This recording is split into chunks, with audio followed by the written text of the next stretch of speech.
الحمدللہ وحدہ لا شریک لہ والصلاة والسلام علی من لا نبی بعد اما بعد۔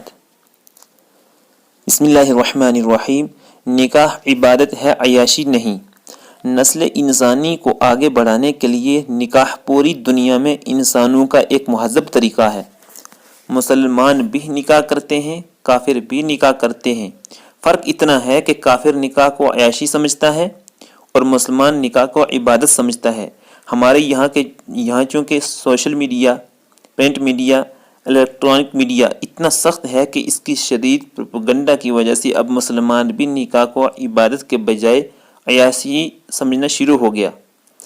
یہ بنیادی نظریہ کا فرق کئی مسائل میں فرق پڑتا ہے۔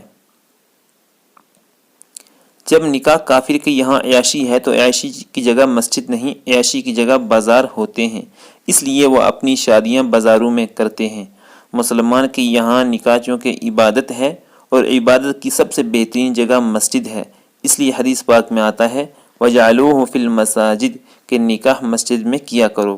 کافر نکاح کو چونکہ عیاشی سمجھتا ہے اور عیاشی تب تک ہو سکتی ہے جب مرد اور عورت اکٹھے ہوں، اس لیے وہاں عورت اور مرد اکٹھے ہوتے ہیں۔ مسلمان چونکہ نکاح کو عبادت سمجھتا ہے، اس لیے عبادات میں عام طور پر عورتیں الگ ہوتی ہیں اور مرد الگ ہوتے ہیں۔ وآخر دعوانا الحمد للہ رب العالمین۔